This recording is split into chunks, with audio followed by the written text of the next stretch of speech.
I'm so cold. Well, yeah, it's a little bit cold in parts of the country anyway. I don't know where you're watching this, but today we're going to talk to you about selling more artwork on Art Marketing Monday to help you make some money. We're going to talk about selling from a website, staying true to your art, whatever that means, working with galleries, pricing your art, turning attention to collections, and a whole bunch more stuff. If you're new here, I'm Eric Rhoads. I'm the founder of several art magazines like Plein Air Magazine, Fine Art Connoisseur, lots of newsletters, conferences for artists and other industries. And I've been helping artists and galleries for a long time. My superpower is the business of art. And maybe, just maybe, if we're lucky, we'll come up with something to help you today. We have people who have followed the advice and 10x their businesses. So hang in there. Let's get this show started, though. It's Art School Live with Eric Rhoads.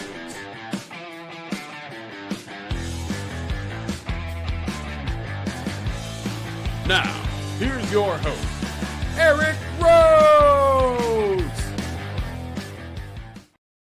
So if you want to come on, we'd love to have you come on. If you've got a camera and a microphone, you just come on and just go to artschool.live, not .com, artschool.live/stream. We'll drop that in the chat too. And if you guys have questions you want to ask, it's fun to ask them live. Not very many people do that because they're all shy. I am not shy. I used to be, but I got over it. If you want to send me your questions, send them by email to eric@streamlinepublishing.com. That's the wrong slide. Let's pull up eric@streamlinepublishing.com and then you can send it to me. All right, we'll get to you. All right, let's just go right into it. Ben Curtis from Madrid.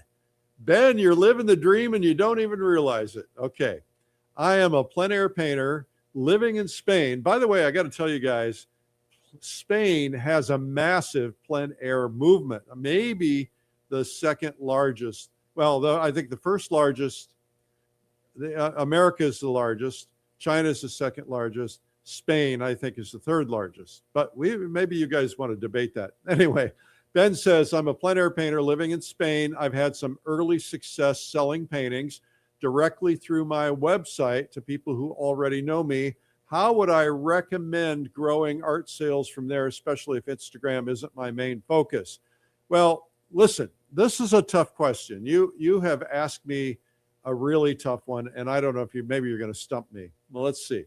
So first off, you say, I've had some early success selling paintings. Congratulations. But I don't know what that means. I don't know, if you guys can be as specific as possible with your questions, like if you said, I had some early success, I sold 50 paintings, I'd be like, hey man, that's not early success, that's massive success. So give me specifics. He said, I sold them directly through my website to people who already know me. Now, what does that mean? What does already know me mean? Because if it means these are my friends, my family, people I'm hanging out with, and they're buying paintings from me, if that's the case, you don't have an art business, you have friends and family. Now, let me tell you, there's a strategy there, and this is a strategy employed by lots of companies, real estate agents, Cutco knives, things like that. What they do is they do a lot of turnover. They get people who get their license, the real estate license, and they say, okay, go out and sell some houses. What's the first thing we do? We call our friends and family. You want to list your house? You want to sell your house? So everybody's got a few deals in them. My son decided to sell Cutco knives. So he called us. We bought a set. He called his grandma. She bought a set. He put the word out to a couple of family friends. They bought a little bit here and there. So, he made 5 or 6 sales. And then after that, maybe not so many. So everybody's got a few sales in them. So if you're getting business from friends and family, that's not a business. That's just a short-term strategy. So if you want to grow your business, you have to actually act like a business, and a business has very specific things that they follow. I can't get into all of them here now because, it'd take hours. It would take months probably. But the idea here is if you're building a business, then you need to employ the things that a business would employ. Now, maybe not to the extent they would. But for instance, everybody's focused on, I guarantee you all the questions in here today are going to be about selling on social media, right? And yet most art galleries don't make most of their money selling on social media. They have people who come in the door, they do advertising, they're doing direct mail to their customers, they're doing things. So if you look at social media is what I would call a tactic. It's not a strategy, it's a tactic. A tactic is something that you do to try and stimulate sales. But sending out a postcard is a tactic. Making a phone call is a tactic. Doing an advertisement is a tactic. A strategy goes back way earlier than that and says, okay, what am I going to be? Who do I represent? What do I want people to think of me? What kind of art am I selling? Who is my audience? Am I going to sell to old people, to young people, to rich people, to poor people? If your strategy is I'm going to sell to anybody who buys, it's not a strategy, it's a fishnet. And what you want to do is go fishing where the fish are. I always say stand in the river where the money is flowing. So what would I recommend growing your art sales from there? I would say the first thing I would recommend is the first thing I always recommend, and that is to start building a mail list and an email list. And the reason that is that you're going to encounter actual real people who do express interest in your artwork.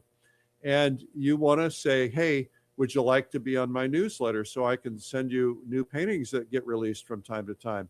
And if they say yes, then they're an interested customer. Now, if you're asking everybody to be on your newsletter, you're wasting your breath, right? So if you're asking your fellow artists to get your newsletter, unless they're going to buy a painting, there's no reason to send it to them. Unless you're like John McDonald, who does this incredible newsletter, and it's all about technique. His whole goal is to talk to artists, not necessarily to talk to collectors. So figure out who your audience is and then go that direction. All right. I'm going to tell you one more time because there are a lot of people at home freezing and with nothing else to do because of this big storm.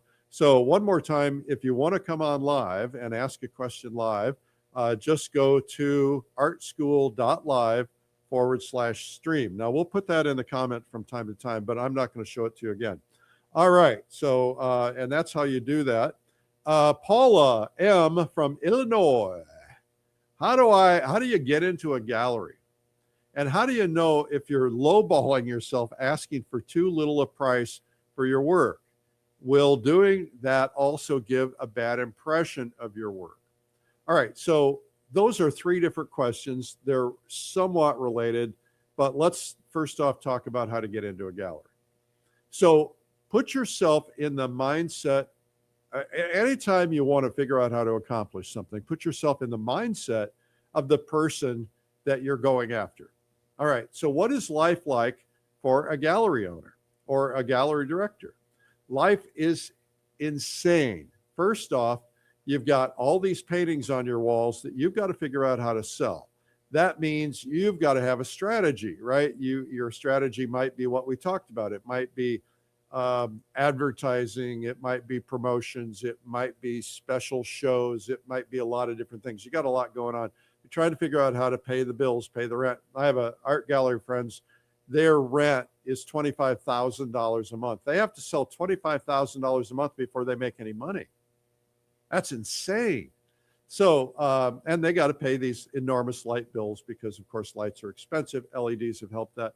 But so think about what a gallery is going through. The last person a gallery wants to hear from is an artist. Now, I know you think, well, that's how they make their money. Absolutely, but they want to pick. They want to go out and go after people they think will sell, and they want to go out and go after people who are proven sellers. If they know that a gallery in another city is making a lot of money off of a particular artist, then they're probably going to call that artist first, because everybody knows everybody in this industry, right? So everybody talks to everybody, and you're not a threat to me. If you've got a gallery in Jackson Hole and I've got a gallery in Charleston, North Carolina, we're not talking to the same people typically. So, you might go, hey, is this artist good to work with? And the other gallery says, no, they're a jerk. We cut them out of our gallery because they're so nasty. So there's a lot of back channel stuff going on. You need to understand that. So your reputation is pristine. If you want to get into a gallery, I go into depth in my book. My book's out of print. There's a new one coming out. But the bottom line is you want to get invited in. And if you're picking up the phone and calling galleries and saying, hey, can I get in? You're one of probably 30 people a day who are calling them. And so if there's a screener, like a receptionist or something, they're going to screen you out. If you get to talk to that person, they're going to probably blow you off pretty quickly because they just are so busy, right? I sat in New York City. A guy was having a meeting with me. While he was having the meeting, he was opening mail and throwing things in the trash. I said, what are you doing? He said, oh, I get about 50 of these envelopes a week, people sending me samples of their work, pictures and so on, so that they can try to get into the gallery. He said, I don't even look at it. I just open the packages in case there's something valuable in it I missed, right? So they're busy, busy, busy, busy. If they spent all their time talking to artists, they'd never get anything else done. And so they're looking, the way they get people in is they get recommendations. So they'll talk to their artists and they'll say, hey, who do you know who's hot? Who's selling a lot? Who's getting a lot of attention? And, if another artist recommends you, then that is helpful. If another gallery recommends you, that's helpful. So that's the first part of that. Secondly, how do you know if you're lowballing yourself, asking for too little of a price for your work? Well, there's a couple of answers to that question. First off, if it sells very fast without any effort, there's no friction, right? So it's probably selling easily. And anytime something sells fast, I listed a house one time, it sold the first day, and I thought maybe I should have asked for a higher price, right? Too late at that particular point. So what most people do in the retail business is they put a price and they put it a little high, and if it's high and it doesn't sell, then they bring it down just a little bit until it sells, and then they bring it back up just a little bit, so it's a little higher, because price is psychology, right? High price equals quality in the minds of people. So if you're selling something, I've often told this story. A guy went to an art show, and this lady said, I'd like to buy that painting. How much is it? And he said $4,000. She wrote him a check for $40,000. He corrected her, said, no, ma'am, it's $4,000. She said, oh, it must not be very good. She ripped up the check, moved on, right? So depending on who you are and what your mindset is, if you're the kind of person who has $40,000 paintings in your house, you don't want a $4,000 painting, right? And there are places, if you want to advertise expensive paintings, there are places like Fine Art Connoisseur that expensive paintings sell really, really well, and inexpensive paintings, maybe not so much. So anyway, you want to make sure that you're monitoring your price. Does price give you a bad impression of your work? Yes, it does. Low price gives you a bad impression, right? Okay, next up, we have Sarah. We need to get pictures of these people. I think when you guys submit your questions, put your picture in so we can see you. Sarah, and by the way, if you send in questions, if you want to be tapped to go on live, just say, contact me so I can go on live. That way I can probe your questions. We can really get into it. If by the way, if you guys think I'm moving around a lot, I'm trying to stay warm because it's heated. I'm in heat. I don't want to put my jacket on. I've got a flannel shirt on, and so it's still cold because it's cold outside in Austin, Texas right now. What are the most effective ways for me to sell work without really heavily relying on social media? Sarah, that's a brilliant question. You are a superstar. And the reason I say it's brilliant is because that's what everybody's focusing on. We all spend so much time on social media that we assume that's how people buy things. And we assume that everybody else spends time on social media. I'm talking to somebody the other day. I can't even remember who it was. It was like a dentist or somebody. And I somehow social media came up. They said, oh, I I don't even have a Facebook account. I'm not on social media. And I'm like, how can you survive? She says, I got plenty of customers here, you know? So I think that you have to assume that not everybody's there. And you also have to assume that's not how everybody buys. And you also have to assume that sometimes it's about multiple actions, right? So maybe they see you on social media, they see you in a gallery, they see you in a newsletter, they see you in a lot of different places. And the cumulative effect of seeing you makes them desire to own your work. And then there's a specific painting that speaks to them. And then they're like, oh, I got to have that sometimes, right? I've missed a lot of them because I wait too long. Anyway, what are the most effective ways for me to sell work without relying heavily on social media? It's build a business that has foundations that are not in social media. And so that starts with your newsletter. It starts with an email list, as we discussed earlier. It, may or may not start with a website. I'm not big on websites anymore because you can do more with Instagram.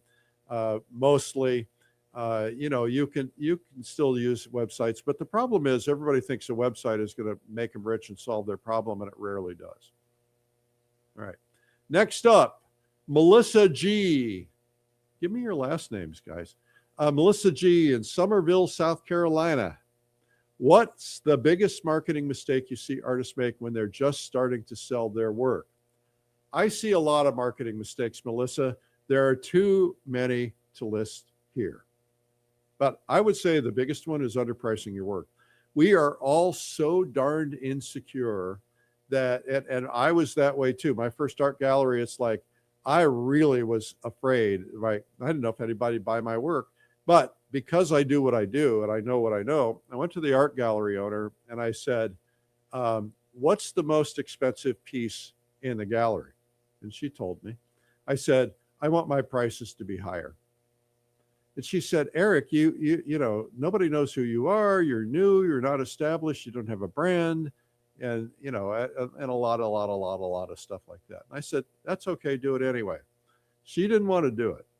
And so I'm sitting in there after I'm watching this couple, and this couple is staring at two paintings, and they're back and forth between two paintings. I didn't intercede. I didn't introduce myself. I probably could have, but I watched this couple, and both paintings were like $10,000, both paintings. And they're like, do I want this one or do I want this one? Do I want this one? They were considering that painting at that price. It wasn't price that was getting in the way. It was which one was going to win that battle. And the other one won the battle. Now, I don't even remember who the other artist was. It doesn't matter. But the idea that they were considering it is because the argument that I make with gallery owners is, look, most people, if they're wandering into a gallery, they don't necessarily have any brand preferences whatsoever, right? Now, a lot of people do, and brand preference always wins. So like if it was between me and that other artist was Scott Christensen, he would always win over me because he's got such a big brand.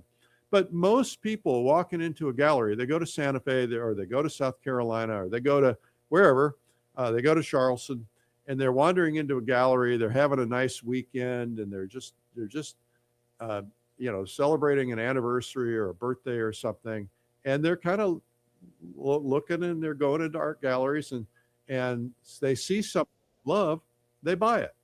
And so when they buy it, that's what matters. And so, just price yourself high, not too high, but higher than you think, and raise your prices every year, no matter what. I hope that helps. Okay, we've got somebody live. We have Ben. Ben, welcome. Where are you from? Well, it's me, Ben, from Madrid, that you started with my question. I wanted to give you some more useful information. Thank you, Ben. You said, I said I'd sold a few paintings. Well, it's 6 paintings. All right, 6. Congratulations. And it was to people who I know. Well, this is the interesting bit, because it's people who follow another website my wife and I have, teaching Spanish online. So I'm in Spain making paintings of Spain, and a few of our Spanish students who kind of know us and I guess respect us and like us from years online bought 6 of my paintings, 3 or 4 of them. So I'm kind of thinking, well, I've got a very big newsletter list over here of all these Spanish learning people who kind of know me from all my other activities. Is it sort of unwise to kind of push that and say, hey, come and buy my paintings? Well, I think no, it's not unwise at all. As a matter of fact, you have identified a really great tool and a great niche. How much did those paintings sell for? I mean, they're little 6x8s, 10x8s, and they're a couple of $100. Okay, and that's a pretty good price for a little 6x8. Right. So, and what I would do is, first off, I think you have an opportunity there. These are not people who you knew personally as much as they weren't like your friends that you're hanging out with. These are customers of yours in another business. Yeah. And they know you through that other business, and they have grown to like and trust you because you're teaching them another language. And so I think what you have here is what I like to call a multidimensional sale. You have the opportunity, Ben, to go to people and show them that you are more than just Ben, the guy that teaches Spanish. Now, you don't want to overdo this, but for instance, if you have a newsletter, you can, and you say your wife is involved too? Yeah. What's her name? Her name's Marina. And so Marina and I. Okay, so what I would do is at the bottom of every newsletter, when you're talking about things that relate to business, I would say, what Ben and Marina are up to, and find things that are of a personal nature. And you don't always have to make that about painting. But so Marina took a cooking class, and she's been really trying to learn how to do French cooking. I've been painting pictures of the Rhine River, on our weekend trip to Germany. And then you look for ways that you can put signals in there that they're for sale.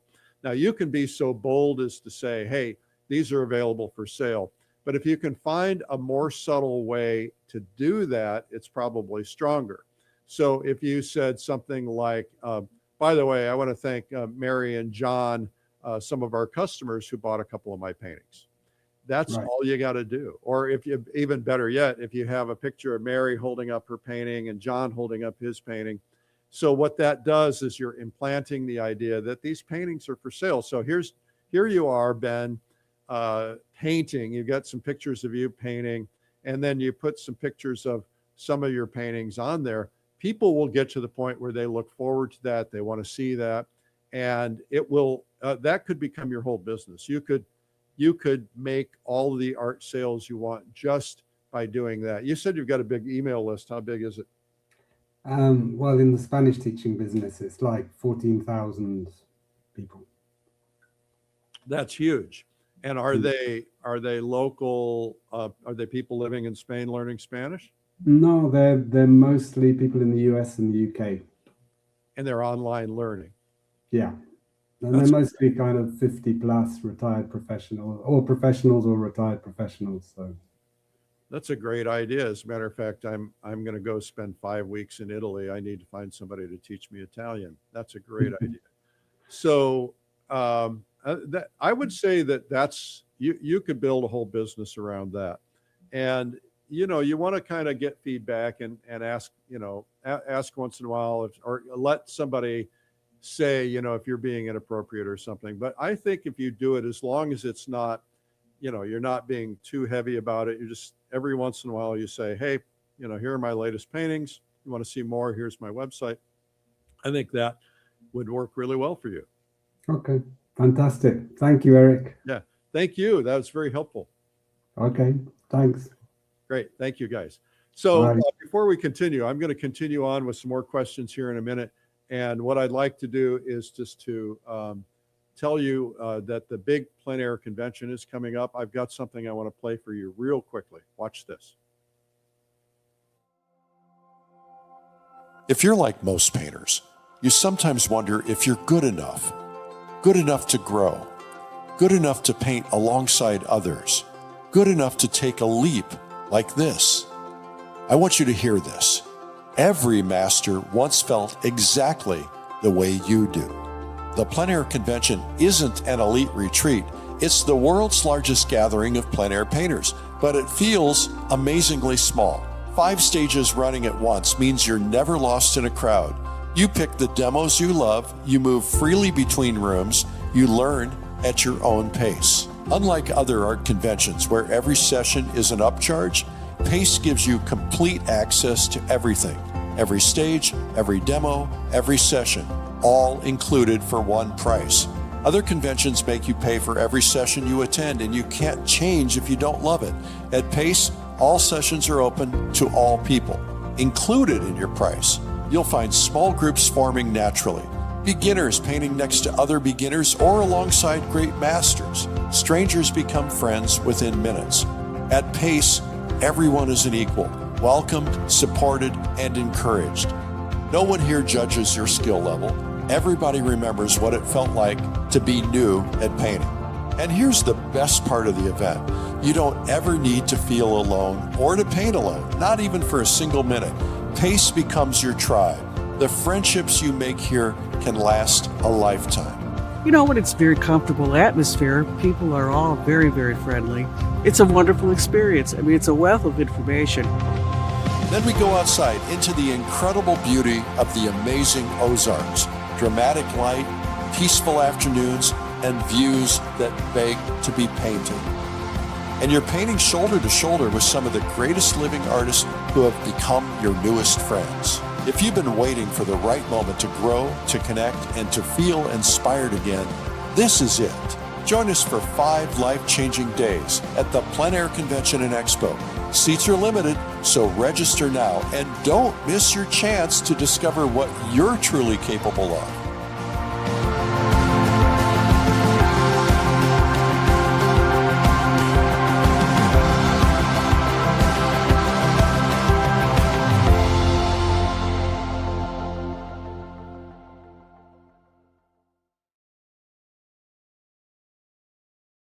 So we have a problem. It's a good problem. The problem is that we already sold out the main hotel. Now, the main hotel is a little smaller than normal, so don't let that freak you out. We have 4 hotels otherwise, and those hotels are about 5 minutes away, and we have shuttles, and so you can shuttle back and forth. So it's not going to be a bad thing. So you want to get registered, though, because there's a couple of things you need to understand. First off, this is the closest, how can I say this? This is the most centrally located to large population than we've ever had before. In other words, because it's in the Ozarks and it's near Branson, where we're going to be, essentially that if you take a concentric circle around it, you know, it's like 5 hours drive from big population centers like Dallas and St. Louis and places like that. And as a result, you know, it's maybe a 1-day drive from a lot of big population centers, and maybe a 2-day drive from, you know, some bigger ones like the East Coast. But the idea is that you can drive. This year, it's convenient. The last time that happened, we sold out fast. And so the other reason is because Valentine's Day is when the price goes up, and you're going to save quite a bit of money if you get in before that. So this is a good thing to go to. If you don't feel like you're worthy, you are. Everybody can come. We have pre-convention workshops this year that are optional. We have one for brand new beginners who want all the ropes, learn all the ropes on plein air painting, all the basics. And you can even stay with that group throughout the entire week when we go out painting every day if you want. And we also have coaches who work with everybody in the field. You don't need to be ashamed of painting if you're new, because we've all been there.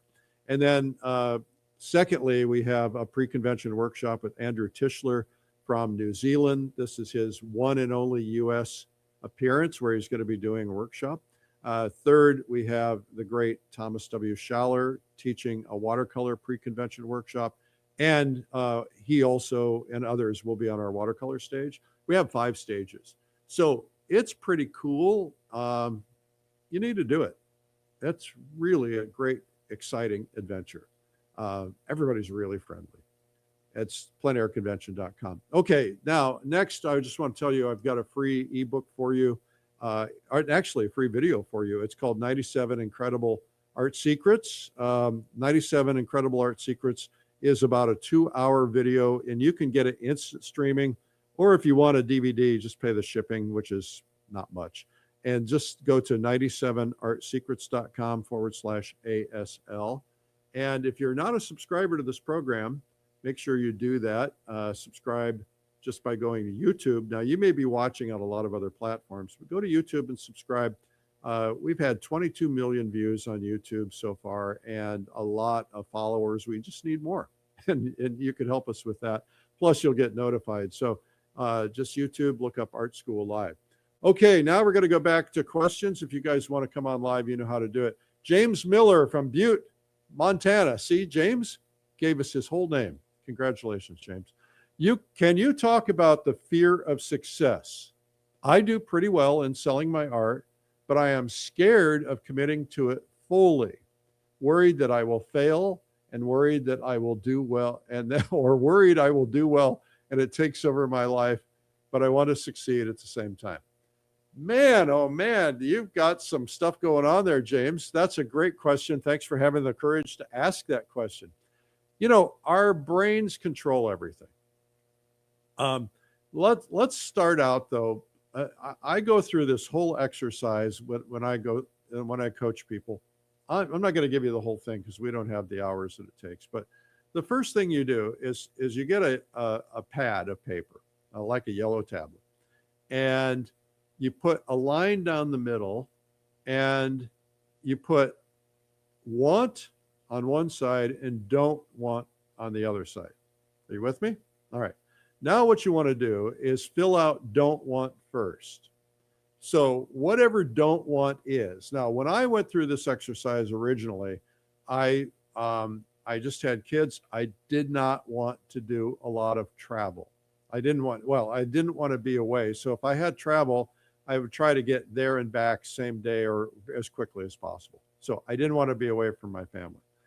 Secondly, I didn't want to answer to anybody else because I was just coming off of having a board of directors that was just really tough on me. And so I said, I don't want to answer to anybody else. There were a couple other things like that were really important to me. And the reason that's important is because when opportunity comes up, it comes up all the time.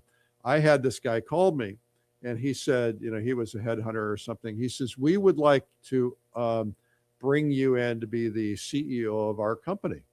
I said, well, that's interesting. And he said, and you know, it's going to be a big company and you're going to make a lot of money, blah, blah, blah, blah, blah, blah. Right. So, and I said, I asked him two questions. I said, how much do I have to travel? And he said, well, you got to go to China once every 2 weeks. And I said, end of story right there, because I knew from my list that I didn't want to travel that much. Now, the other thing was I didn't want to answer to other people means I have to be self-employed. I'm not going to take a job for somebody else. So both of those immediately checked that boxes. I was able to save his time. I was able to save my time. And I knew what I didn't want to do. Now, on the other side, you want to put your, you know, what do I want to do?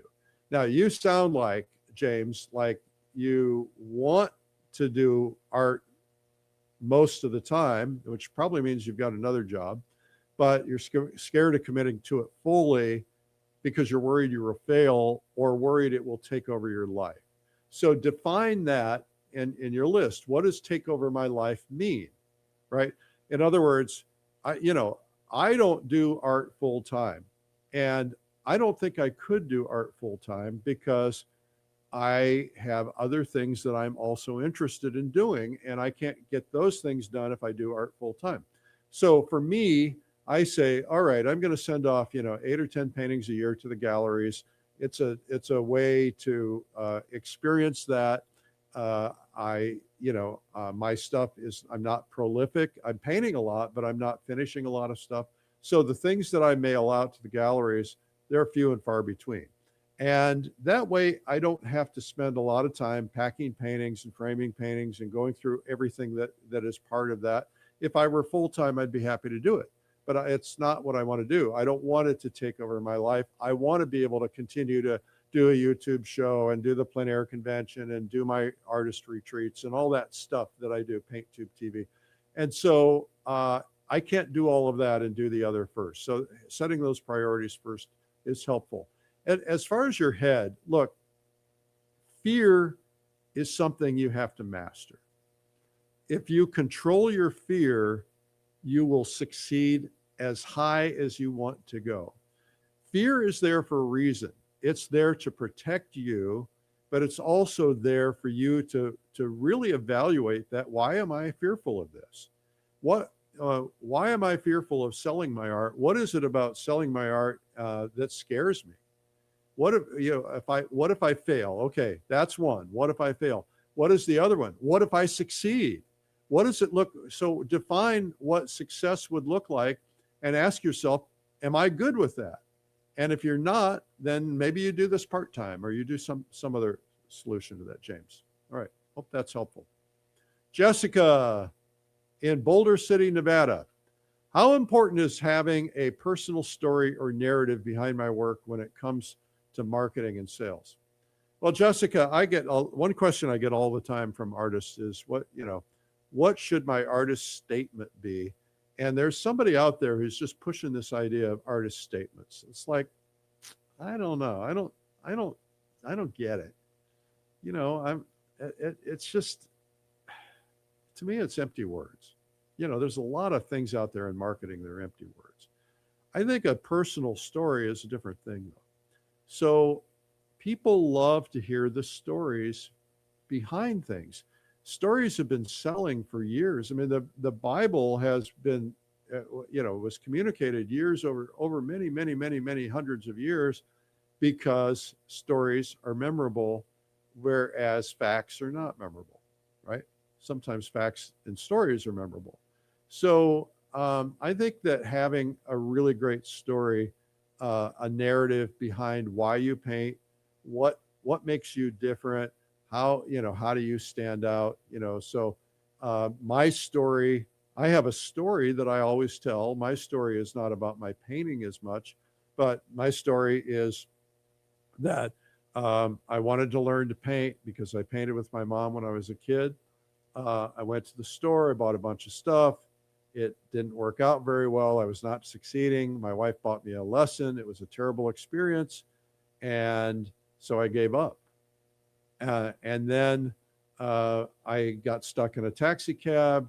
This guy at the cab was an artist. He told me about another artist who was in the lineage of Jerome. And so I was intimidated, but I went, and it scared me. I almost didn't go in, but he opened my eyes and taught me things because nobody else could get to me. 2 other teachers had told me I should give it up. So that's my story. And so I didn't make any of that up. That's a true story. And you want your story to be true, but what's your personal story? Why did you start painting? What is it about painting that you like? What is the thinking behind why you paint what you paint? Why is it you paint peacocks? Why is it that you're passionate about peacocks or whatever, your thing is? And be careful about boxing yourself in, because if you box yourself in, then sometimes there's a period of time when selling peacocks or little red barns or whatever is going to work. And then, you need something else. So anyway, I think it's really great. Tell your story a lot. The gallery can tell your story. I even go so far as saying I like stories for paintings. I was walking through the woods. I was out painting, and I was going home. The sun was going down, and I walked out to this clearing, and there was a grandfather and his grandson fishing together, and they're having a great time. It was a special moment. The sun was glowing, reflecting off the water, and so I quickly did a quick study of the grandfather and the kid painting because it was such a powerful moment. It reminded me of being with my grandfather when I was a kid and how meaningful that was to me. And I wanted to capture that so that I could remember that moment with my grandfather. That's a great story. And so it's got a little bit about what actually happened, and then a little bit about what I'm thinking behind what happened, maybe a little fantasy. So that's the power of story. You guys got questions you want to send in? Send them to me, Eric at streamlinepublishing.com. Can't do it this week. We're going to get to a few more of these. We've got quite a bit more time yet, so hang in there, and we've got a lot more things. Natasha in Greenport, New York. I love that name. What should I focus on first? Growing an email list, improving my website, or making more work? Natasha, at the top of the show, I talked about strategy. Depends on what your strategy is. Okay, who do you want to reach? What do you want to become? What are you going to say? How are you going to talk about yourself? All those things. So this is a question. It's a little harder to answer without understanding that. But I would say once you get your strategy done, growing an email list is my number one. And because email is something you can control, whereas, you might be, we've heard, I had an artist, one of my artists, I won't use the name, one of my video artists had 1 million followers on Facebook. And I kept telling him, I said, don't post pictures of naked people that you've painted. And he's like, well, don't be a prude, Eric. I said, it's not about being a prude. It's very common in art. But if somebody complains to Facebook, or enough people complain to Facebook, and they don't want to see it, they're going to shut you down. No, they'll never do that. They did it. They shut him down. He lost 1 million followers. He never got them back. All right. So, and sometimes I've heard other stories like all of a sudden my Facebook, they just shut me down for no reason. I have no idea why. Happens with Instagram, happens with everything. So an email list is something you can control. Now you have to ultimately get opt-ins to be able to legally send more than one time. And that's why getting people to sign up for your newsletter, that kind of thing is important. That's what I would do. Improving your website. Look, a website is of zero value to you unless you have a strategy to drive traffic to it. If you're advertising, and in your advertising you say, go visit my website, that helps. If you're advertising and you say, go visit my website for my free calendar, that helps more, right? So making more work isn't, if you're going to go into a gallery, you're going to need a body of work. Otherwise, making more work isn't going to help you if you're not selling anything. You need to find a way to sell it first. Marcia J. in Green Bay, and that rhymes. Green Bay, Wisconsin. How can I try? I bet it's cold up there. It's cold everywhere. It's cold here. How can I turn my casual followers or viewers into actual collectors over time? Well, big question, Marcia. What does casual followers mean? If you were on camera, I could ask you that question. People follow for different reasons. Some people follow you because you post pictures of your cat. Some people follow you because you post pictures of your food. Some people follow you because you post pictures of your paintings. And if you're inconsistent with what you're posting, then you're going to have a hard time controlling what it is that people are there for, right? So if I only post about art, I have another business. I have a whole business in the radio broadcasting area where we do trade magazines for radio and television stations. I don't ever talk about that stuff on my Instagram feed. Why? Because I'm trying to be all art. If I start talking about those things, then people aren't going to, they see that, they're going to be like, I'm not following him anymore, and they unfollow you, right? So you want to be very, very focused and try to be as narrow as you possibly can be. And that is one thing. In terms of casual followers, I don't know what that means, because casual followers might be other artists. They might be collectors. You cannot necessarily expect to turn people who are not collectors into collectors. The only way that you can get collectors is to target collectors. Make your content talk to collectors. If you're showing unfinished paintings, if you're showing, if you're showing technique, or you're talking about things that collectors don't care about, you're going to lose them. And so you want, if somebody's a collector and you get them to follow you somehow, and that's a good thing to do at art shows, but then you need to speak to them. You need to talk about your work. You need to talk about the things that a collector cares about. If you're talking to artists, collectors don't care about artists. They care about the artists that they care about, but they're not, they don't want to know about technique. Keep it focused. All right, a couple other things I just want to mention. We have a big event coming up. We're doing some one-day online events. We have a big event coming up. It's called Gouache Boot Camp. Gouache Boot Camp. I don't even know what the dates are. There it is, February 19th. That is our next online event. And we're going to be teaching the basics of gouache. If people are asking, what is it? It's like Essentials Day that we do on our other events, except it's a day focused on just learning how to paint gouache. You've got some great instructors who are going to be teaching. I'm going to be teaching as well. And basically how to use gouache. We're kind of, we bring it down to the very core basics. And if you're curious about gouache, which everybody is, this is a really cool thing to do. Sign it up at gouachebootcamp.com. All right. The other thing I wanted to mention to you, let's see, what else was the other thing? Oh, I'm forgetting. I just can't believe it. Must be the cold weather. They say your brain works best at 50 degrees. And I got the heat jammed and it's still 50 degrees in here. Okay, so, I was going to tell you about Acrylic Live, which is coming up in March. And that's a 4-day event teaching acrylic with some of the top acrylic masters in the world. And acrylic is hot because a lot of people like to use it to travel. And a lot of people just don't want to deal with oil or watercolor. So that's coming up March 24th through 27th. And you can learn more at acryliclive.com. Next up, we have Gina Smith from Steamboat Springs, Colorado. Gina says, if I only have 1 hour to commit to marketing a week, what would you recommend I focus on?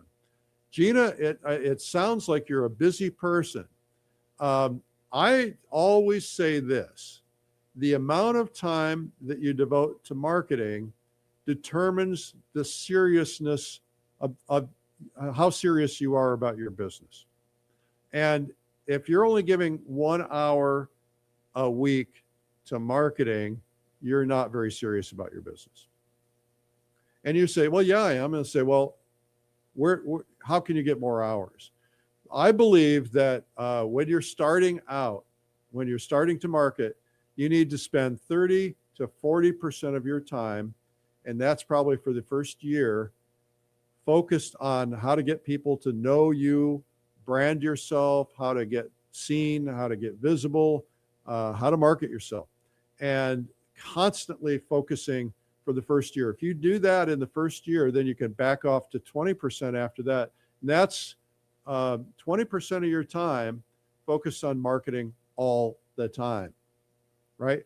Well, I'd rather be painting, or I've got another job, or I've got this going on. I got family. I get it. I know it. Get up an hour earlier, stop watching television, stop scrolling on social media, whatever it takes to get the time. 1 hour a week is not a lot. You can't, in 1 hour, it's at 1 hour in a week, you can't even put together a newsletter to send out to your customers. Not in 1 hour. I don't think so. I couldn't do it. So it takes you 3 weeks to build your newsletter, and you send one newsletter a month. You need to send 2 a month or 3 a month. You need to look for creative ways. And, you need to spend more than 1 hour developing your strategy. So there's a lot of different things on that, Gina. So I'm not scolding you. I'm just saying that you're going to, the results you get are going to be what 1 hour will bring you, which is not a lot. All right. You want to be committed to something, be full on committed. You have to ask yourself how important it is to you. Okay. Here's one from Jeannie C. or Jean C. I love selling my paintings at art fairs and festivals, but I struggle to sell online. What can I do to get people to my site, especially in the winter months? Well, Jeannie, you're not going to like what I have to say. So imagine this, Jeannie. Imagine you own an art gallery, and pick a town that is only where you're only really open in the summer months. Nantucket. Let's say you have an art gallery on Nantucket. Nobody goes to Nantucket except the summer months and the diehard locals, right? So you have a gift shop, an art gallery in Nantucket. You make hay while the sun shines, right? So what that means is you have to make, there's so many people in Nantucket in the summertime. You're going to make so many sales in Nantucket in the summertime that you can take winters off, and you don't have to do that. You don't have to sell in the winter. So if your business is selling paintings at art fairs and art festivals, if you can make enough money, if you can double down on ways, techniques to increase at art fairs and festivals, and I can help you with that, then you don't have to worry about selling online. You don't have to worry about that. You're not likely to convert people who are going to art festivals to customers. It's a whole different animal. It's a very impulsive thing. People are walking through, honey, that would look good in the living room. We've been looking for something. Oh yeah, okay, let's buy it. And so it's a whole different thing. Now, if you get buyers, you can convert buyers into future buyers by having them on your list and sending them your newsletter and an email once in a while. But selling online isn't necessarily going to convert those same people. So what can I do to get people to my site, especially in the winter months? Well, the problem you're going to have here, Gene, is if you're only working your site in the winter months, your strategy is going to be doing this. I'm out doing festivals here. I'm not paying attention to my website. Now I'm paying attention to my website. I'm not doing festivals. You're going to just drive yourself nuts. So I would say pick one thing and do it the best you can possibly do it. We all have this belief that we just can do more things and it's going to open up a lot of doors. Selling online is really hard to do. Very few people are effectively selling online. There are some, and they're working their butts off doing it, and they're coming up with lots of content, 30 pieces of content a week. That takes a lot of time. So what can you do? You can, what I would do is I'd start recycling my stories from my art festivals and my interactions with people and things like that, promoting yourself for the art festivals. And, the problem you're going to have is that, you're going to go to an art festival in Pompano Beach one week, and then Miami another week, and then South Carolina another week. And so, there's going to be a lot of inconsistency in what people like and everything else. So if you want to sell online, you got to be full-time committed to it, not winter months. And that's okay. You can do that. But that's going to mean you need to, what I would do is I'd start out by getting a foundation, start building your brand, build your brand through magazines like Fine Art Connoisseur, Plein Air Magazine, et cetera, and start offering and selling and driving people to your website. You're going to have to keep it up year round. Now, you have a lot of time on your hands when you're sitting in your booth. By the way, when you're sitting in your booth, most people do it wrong. They stand guard, they sit there, they have their arms crossed. That it really scares people. They don't want to go into your booth. The smart people are sitting in a chair, observing their booth from across the way. And if somebody seems interested, then you walk over, but you just leave it alone otherwise. And I see a lot of people just stand there with their arms crossed. And it's like, I'm not going there. I don't want to talk to that guy, right? I want to wander in without having to go, yeah, I'm just looking, right? So anyway, Jeannie, that's a good one. Thank you. All right, we have time for one more, maybe two more, depending. Austin Barnes in Vermont. I'll bet it's cold there too. What are some overlooked online, offline, or low-tech ways that I can market and sell my work today? Overlooked offline. Look, Austin, people like me have spent entire careers building audiences of people who buy art. I have, when I built Fine Art Connoisseur, I built it through a contact that had, that knew a lot of rich people, really, really rich people. I started going to a list of billionaires initially, and then started doing things like putting my magazines out in plastic surgery offices and different places where high-end people were hanging out, doing all the big art shows, Palm Beach Art Fair, all that stuff. and building my list that way and getting a lot of really, really, really rich people who also loved art. And so, and some of those people have left, some of them are still there, and there's always new ones coming in and out. I happen to, maybe I'm biased, but I happen to like advertising. And the reason I like it is because it's physical. They can stare at an image. When you're online, they're going like this very fast, right? You're not stopping them in their tracks unless you've really got something that's going to get their attention. And you may think you're going to get their attention, but what if you don't? You're one of 50 or 75 advertisers in a publication. You get the right spots, you stand out, make your copy stand out, make your page stand out. And, does it happen overnight? Not often. No, it takes repetition because people need to get to know you. They need to get comfortable with you. They need to trust you. That's brand building.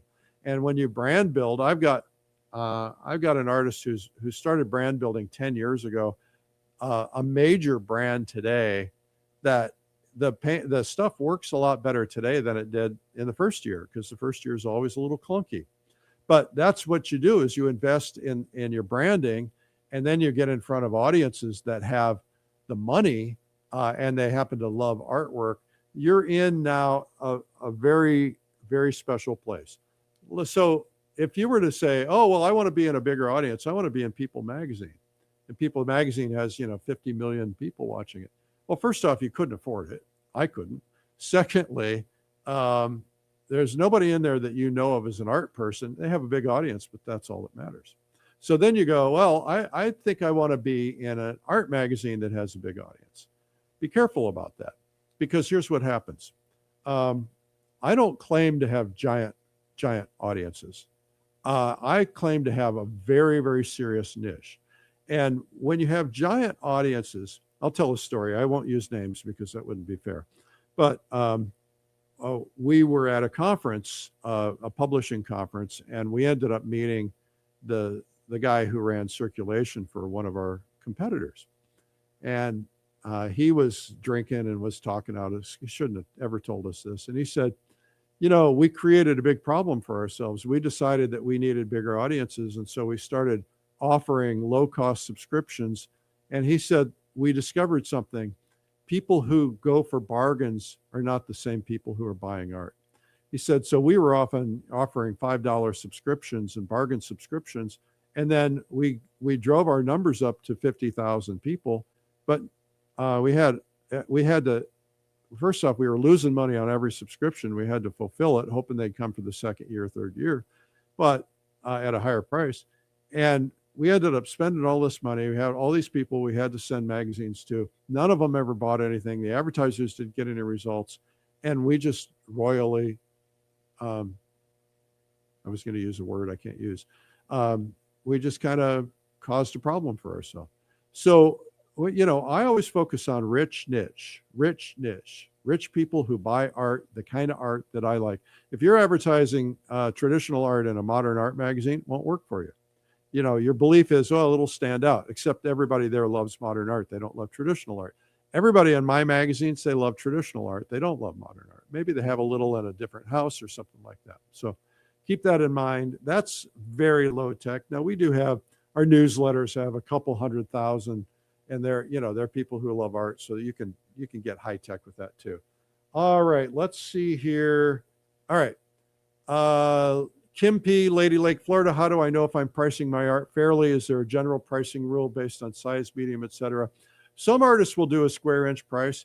I think what you've just got to do, Kim, is experiment. Try it, see if it sells, see if it doesn't sell, ratchet up a little bit here and there, and see if that works. Okay, guys. Well, I just want to remind you guys, you can subscribe to this. I didn't get to all the questions, but we will send your questions in, eric@streamlinepublishing.com. And a reminder, the Plein Air Convention is coming up, and the Valentine's Day is the cutoff for the good price. So make sure you come. The Ozarks are going to be amazing. And Justin B. and Thomas Y. and Caitlin H. will get to you next week on Monday. That is today's Art Marketing Monday. Remember that free gift, 97 incredible art secrets from the world's finest artists at 97secrets.com. And We're here every weekday at 12 noon, Marketing Mondays, Feedback Fridays, and Art Training in the middle. If you want to subscribe, just follow this channel on YouTube. It's Art School Live. I'm Eric Rhoads. I will see you tomorrow. Happy marketing. Bye-bye.